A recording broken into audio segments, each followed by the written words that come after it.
모든 것에는 이름이 있습니다. 사람도 이름이 있고, 동물도 이름이 있고, 식물도 이름이 있습니다. 이름에는 의미가 있습니다. 장미, 그 꽃말은 사랑, 열정, 아름다움이라는 의미가 있어요. 그래서 사랑하는 사람에게 장미꽃을 선물하는 겁니다. 해바라기, 그 꽃말은 존경, 믿음, 영원한 사랑이라는 의미가 있죠. 해바라기는 해를 보면서 사는 거예요. 벚꽃이 있습니다.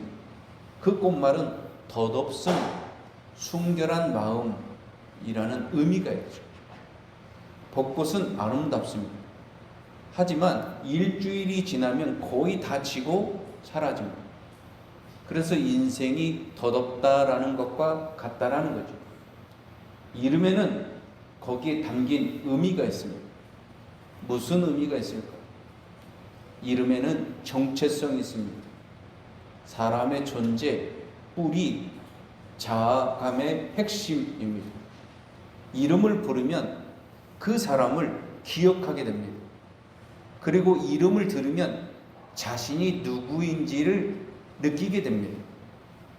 이름은 우리가 사회 속에서 존재감을 갖는 기초이자 타인과 관계를 맺는 천문입니다. 세상에 이름이 없는 존재가 없습니다. 다 이름이 있습니다. 이름이 있다라는 것은 그만큼 존중받을 권리가 있다라는 말이죠. 이름은 기억과 의미를 담습니다. 부모가 자녀를 이름을 지을 때 그 안에는 기대감, 기도와 간구, 사랑이 담겨 있습니다. 누군가는 평안을 바라는 마음으로 이름을 짓습니다.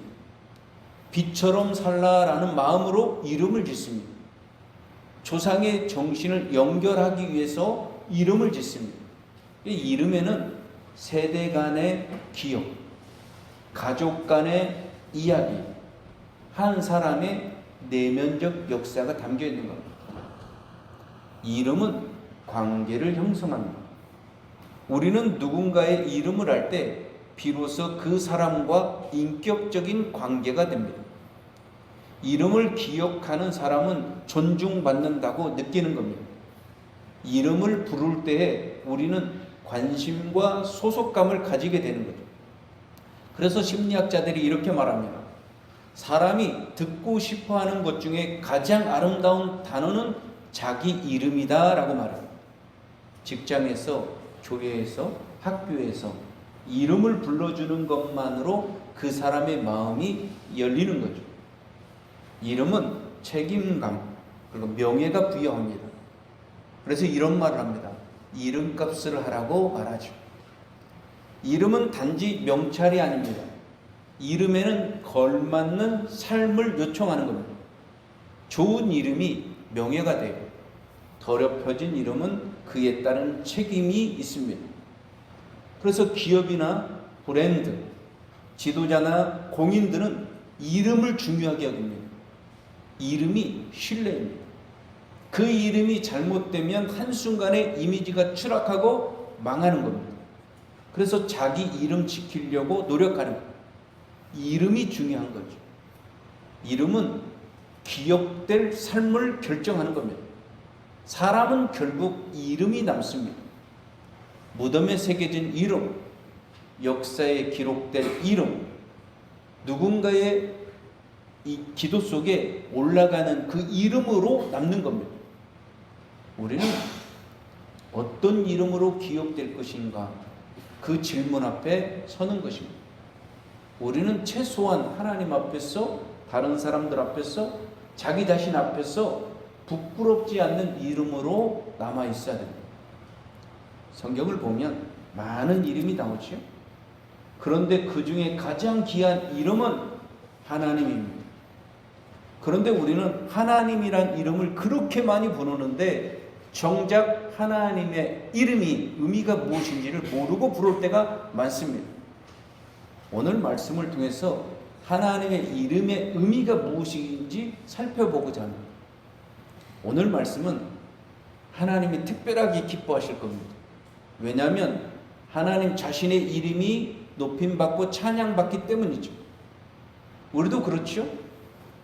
누가 우리의 이름을 말하면서 좋은 이야기를 하면 괜히 머쓱해요.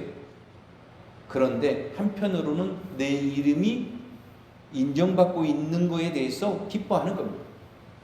그것처럼 하나님의 이름이 그 의미를 듣는 그 자체만으로 하나님이 우리를 기뻐하시고 하나님이 우리의 이 예배를 받아주십니다.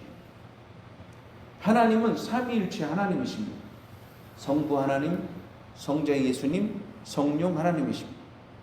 하나님은 한 분이시지만 각자의 위격, 인격을 가지고 각자만의 사역, 각자만의 자리가 있습니다. 그런데 때로는 삼위 하나님이 함께 일하시는 거죠.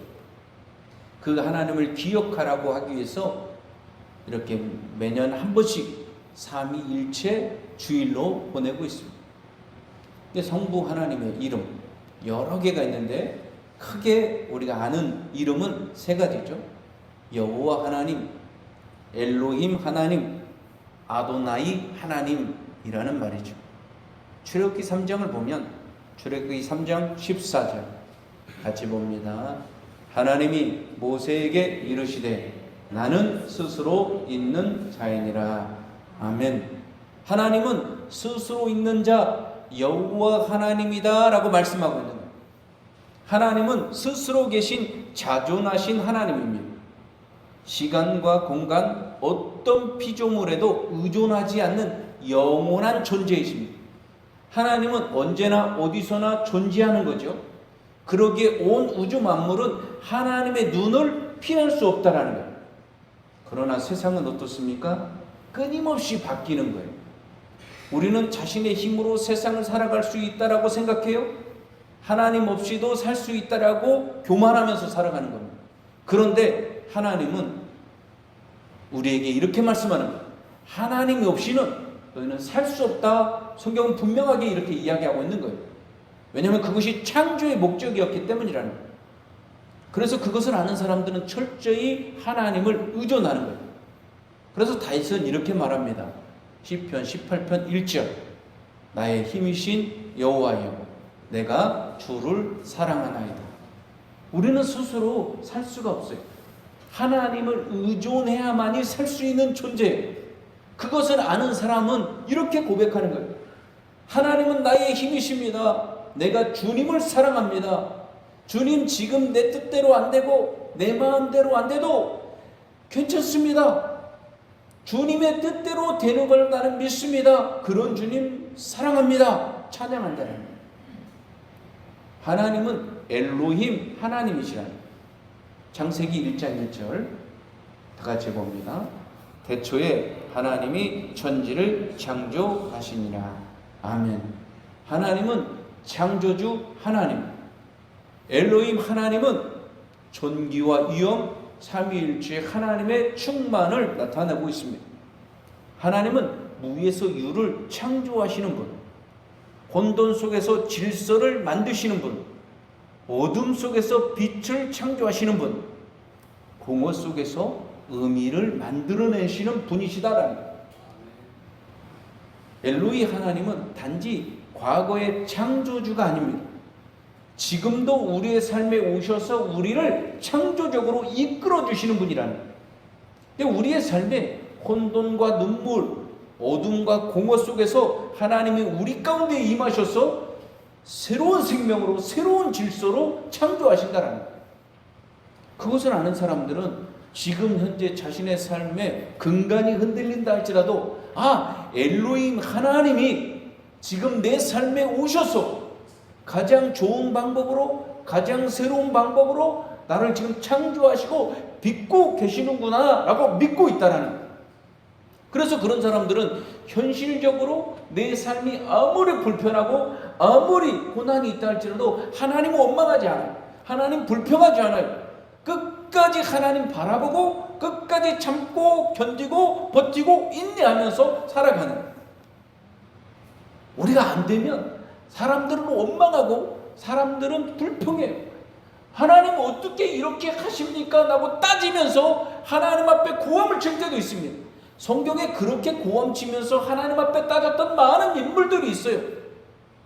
그런데 우리가 그렇게 주님을 따지지 않아도 하나님이 그 어둠 가운데, 그 불평 가운데 하나님은 지금도 엘로힘 하나님 되어주셔서 창조적으로 내 삶을 빚고 있다는 거죠. 아멘. 시편 8편 1절에 이렇게 말씀합니다. 여호와 우리 주여, 주의 이름이 온 땅에 어찌 그리 아름다운지요. 아멘. 하나님은 아도나이 하나님이시라. 아도나이라는 말은 주님이라는 뜻인데, 하나님은 우리의 주인이시고 우리는 그분의 소유라고 고백하는 이름이라는 거예요. 이 이름은 복종과 관계의 언어를 말합니다. 내 삶의 방향과 시간, 결정은 이제 내 것이 아닙니다. 아도나이, 주님의 것입니다. 주님의 주권을 인정합니다 하면서 주님께 다 맡기는 것. 우리가 운전을 할 때요, 옆자리에 앉은 사람이 이것저것 막 지적하는 경우가 있습니다. 그렇게 지적하는 사람, 그 마음 깊은 곳에는 운전하는 사람을 신뢰하지 못하는 불안이 자리 잡고 있는 거예요. 자신이 더 운전을 잘할 수 있다라고 생각하기 때문에 그렇게 지적하는 거죠. 하지만 그런 사람이 택시를 탑니다. 그러면 달라요. 택시기사에게 이쪽으로 가라, 그렇게 운전하지 말라, 이렇게 참견하지 않아요. 왜냐하면 그 택시기사가 자기보다 운전을 낫게 한다라고 믿기 때문에. 신뢰가 침묵으로 양보를 나타내는 거예요. 이것이 맡긴다라는 뜻입니다. 아도나이 주권자 하나님을 인정하는 것은 하나님 마음대로 운전하십시오, 자신의 인생을 기꺼이 조용히 믿음으로 맡기는 거예요. 하나님께 맡겼는데 행여 잘못되지 않을까? 하나님 실수하지 않을까? 하나님이 나를 실패로 인도하지 않을까? 이런 불안이 아니라, 내가 볼 때 실패할 것 같은데 하나님 앞에 맡겼을 때 그냥 신뢰로 맡기라는 거죠. 의심이 아니라 주님 앞에 기꺼이 순종으로 맡기는 거예요. 내 인생의 삶의 운전대를 하나님께 다 내맡기는, 하나님의 뜻대로 됩니다. 하나님 마음대로 됩니다. 하나님의 주권대로 됩니다. 다 맡기라는 거예요. 하나님은 인생의 전문가이고 주권자라고. 그분께 우리가 우리의 삶을 맡기면 하나님은 우리가 알지 못하는 것들로 가장 최상의 길로, 최선의 길로 인도하십니다. 그게 믿음이다. 성자 예수님 이름을 살펴봅시다. 예수님의 이름은 가장 많이 역사적으로 불려졌어요. 가장 많이 찬송이 되었어요. 예수님의 이름은 이 세상에 가장 많은 사람들이 예수님 하면서 눈물 흘리고 무릎을 꿇었습니다. 왜 예수님의 이름이 이렇게 역사상 최고의 이름이 되었을까요?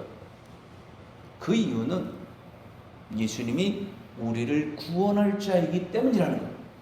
그래서 성경은 분명하게 이렇게 말해요. 마태복음 1장 21절. 이름을 예수라 하라. 이는 그가 자기 백성을 그들의 죄에서 구원할 자이심이라. 아멘. 예수님의 이름에는 구원자라는 의미가 있는 거예요. 예수라는 이름은 히브리어로 여호수아라는 말이에요. 그 뜻도 여호와는 구원이시다라는 말이죠.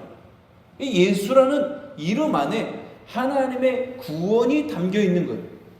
자존하신 여호와께서, 창조주 엘로힘께서, 주권자 아도나이께서 죄에 빠진 인간을 구원하기 위해서 인간의 몸을 입고 이 땅에 오셨어요.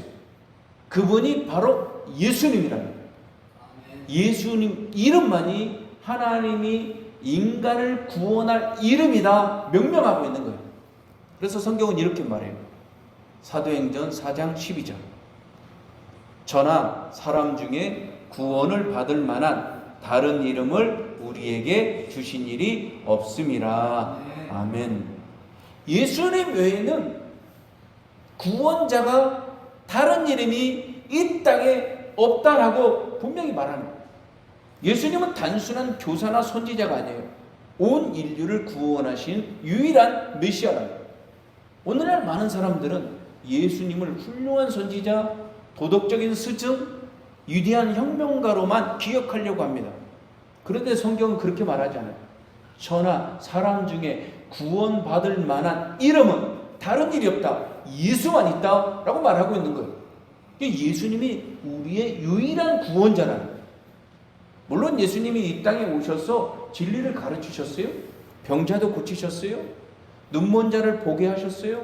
죽은 자도 살려주셨어요. 그런데 이 모든 기적보다 예수님의 가장 위대한 사역은 인간을 위해서 십자가에서 죽으신 것, 인간을 위해서 십자가에서 부활하신 것, 이거라는 거예요. 그것만이 예수님이 인간을 구원할 유일한 방법. 아멘. 그것이 예수님의 가장 위대한 사역이라는 거예요. 아멘. 그래서 예수님이 이렇게 말씀해요. 로마서 10장 13절. 누구든지 주의 이름을 부르는 자는 구원을 얻으리라. 아멘. 예수님은 자기 자신의 이름을 부르는 자 구원이 있다. 누구든지 예수의 이름을 부르면 구원받는다 라고 강하게 말씀하고 있는 겁니다. 예수의 이름에는 능력이 있습니다. 예수의 이름에는 구원이 있습니다. 예수의 이름에는 상처받은 심령이 치유를 받습니다. 예수의 이름에는 절망 속에 있는 자들이 소망을 가지는 거예요. 오늘 이 자리에 여러분이 어떤 기도 제목을 가지고 왔다 할지라도 예수의 이름을 부르면 응답을 받습니다. 예수의 이름이 우리를 통해서 존귀함 받아야 돼요. 그 이름은 만왕의 왕, 만주의 주의 이름이라는 거예요. 여러분 예수님의 이름을 부끄러워하면 안 돼요. 세상이 조롱할지라도 하늘은 그 이름을 높입니다. 그 이름을 부끄러워하지 않는 자도 주님이 하나님 앞에서 내가 너를 시인하겠다 이렇게 말씀하는 거예요. 예수님의 이름을 자랑해야 돼요. 그 이름에 능력이 있습니다. 아멘. 그 이름에 구원이 있습니다. 아멘. 그 이름에 회복이 있어요. 아멘. 그 이름에 자유가 있어요. 아멘. 그 이름에 영원한 생명이 아멘. 있는 거예요. 세상의 이름 다 잊혀져요. 그런데 예수의 이름은 영원히 남습니다. 그래서 십자가에 죽으시고 부활하시고 승천하시면서 자기를 대신해서 성령님 보내주시겠다고 약속해 주셨어요. 그 성령님이 이 땅에 오셨어요. 그 이름은 보혜사다, 진리이시다, 하나님의 영이시다 이렇게 말씀합니다. 그래서 요한복음 14장 26절 이렇게 말해요. 그가 너희에게 모든 것을 가르치고 내가 너희에게 말한 모든 것을 생각나게 하리라. 아멘. 성령님은 보혜사예요. 성령님은 보혜사인데 헬라어로는 파라클레토스라는 말이에요. 돕는 자, 위로자, 변호자라는 말이에요. 성령님은 우리 곁에 머무른 분이 아니라 우리 가슴에, 우리 마음에, 우리 내면에 거하시는 분이라는 거예요. 그래서 성령님은 우리가 슬퍼할 때 위로해 주시는 거예요. 우리가 넘어질 때 성령님은 우리를 붙들어 주시는 거예요. 우리가 고통 속에 있을 때 성령님은 말할 수 없는 탄식으로 중보하신다라는 거예요. 그 성령님은 우리를 어떻게 도와주셔요? 성경은 이렇게 말하잖아요. 우리에게 모든 것을 가르치시고 우리에게 말한 모든 것을 생각나게 하신다는 거예요. 내가 외로웠어요? 내가 힘들었어요? 성령님 나 어떻게 도와주셔요? 내가 배웠던 것들, 내가 들었던 것들, 설교 말씀을 들었던 이 모든 것들을 어느 순간 생각나게 하셔서 우리를 인도해 주신다는 거예요. 아멘. 요한복음 16장 13절 그 성령님이 이런 분이에요. 진리의 성령이 오시면 그가 너희를 모든 진리 가운데로 인도하시리라. 아멘. 성령님은 진리의 영이시라는 거예요. 성령님은 우리를 진리 가운데로 인도하시는 분. 이 시대는 혼돈과 거짓이 가득한 시대죠. 거짓된 뉴스, 왜곡된 가치관, 흔들리는 기준 속에서 무엇이 진리인지 구별이 안 될 때가 많습니다. 그때 우리가 뭘 하라고요? 진리의 성령님 의지하라는 거예요. 진리의 성령님 의지하면 진리의 성령님이 우리 가운데 임하셔서 말씀을 조명해 주시고 우리를 진리 가운데로 인도해 주신다는 거예요. 아멘. 성령님은 단순한 능력이나 에너지가 아니에요. 하나님 본질을 가지신 하나님 자신이라는 거예요. 그분은 우리를 거듭나게 하셔요. 성령님이 죄의 종이었던 우리를 하나님의 자녀로 삼아주시는 거예요. 우리가 하나님의 자녀이 된 것을 성령님이 오셔서 우리에게 가르쳐 주시는 거예요. 로마서 8장 14절 이렇게 말씀하잖아요. 하나님의 영으로 인도함을 받은 사람은 곧 하나님의 아들이라. 아멘. 성령님은 예수 믿는 사람들에게 찾아가서 너 예수님 믿었으니까 너 하나님이 너의 아버지야 부르게 하시는 거예요. 그리고 예수 믿는 사람들가 구원받았는지 구원받지 않았는지 흔들릴 때마다 성령님 우리 가운데 찾아오셔서 이렇게 말씀하는 거예요. 너 하나님의 아들이야. 하나님이 너 도와주시고 하나님 너 기뻐하는 아들이야. 이렇게 말씀해 주신다라는 거예요. 성령님의 역할은 우리에게 구원의 확신을 주는 거예요. 거듭나게 해주시는 거예요. 변화하도록 성장하도록 성숙하도록 인도하시는 거예요.